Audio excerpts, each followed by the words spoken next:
Здравейте, колеги! Включвам се от една нива с слънчоглед и тя не е много голяма, обаче докато я издисковам, два пъти чупя сензор на този трактор и просто реших да направя едно видео, да покажа какъв е проблема, как се сменя сензора, какво представлява. Ето го. Значи, ето го сензорчето. Един момент.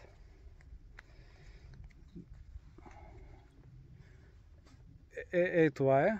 Трактора е John Deere 6630, стандартната версия. То вече един оригинален купих и не ме изкара и цял ден.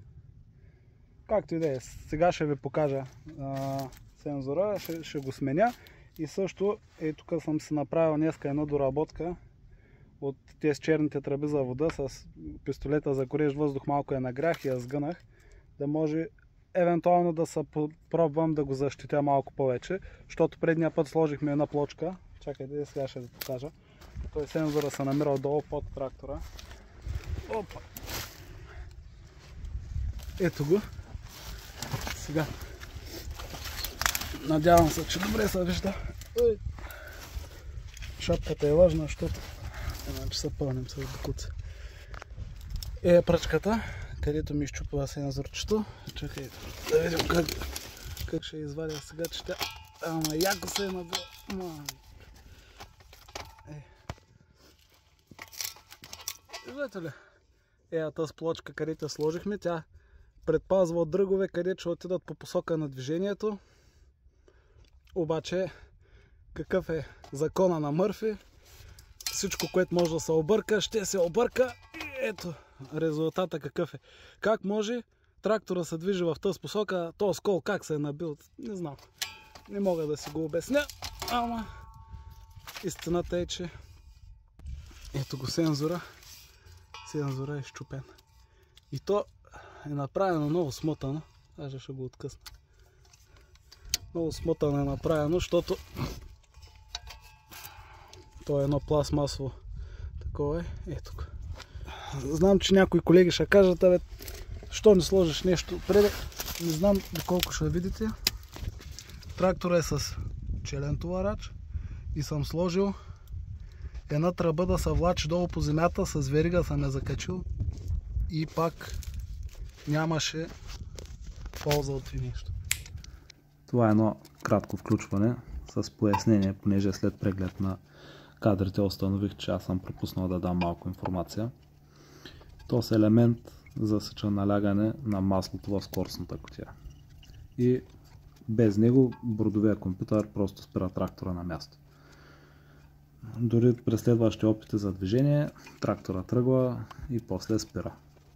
И няма вариант да се избегне този сензор, нали? Да се дава късо съединение на жичките на буксата и какви ли не други магии не работят. Пробвах ги, не става. Просто трябва нов сензор. Това е. И трябва хубаво да се има на предвид при тези операции с слънчогледа, че този модел трактор страдат от тая болка. Това е. Ето как стана. Тази планка тук стои. Отвътре сложихме тази тръба, черната, която евентуално ако има пръчки, които да я ударят нея, да не счупят пластмасата на сензора и най-много кабела да пострада, което да речем, че за момента не сме го предвидили. Виждам как може да е проблем това нещо, ама си мисля, че няма да ми струва 300 лева да го оправя, дори да се скъса. И най-вече машината няма да стои тук няколко дена, както се наложи да бъде сега.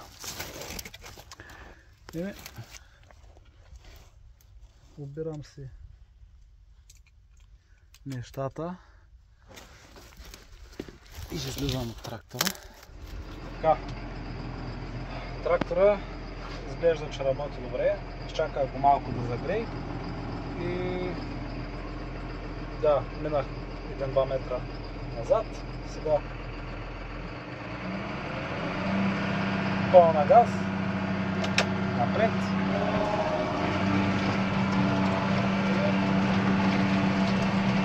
Сме отново в играта.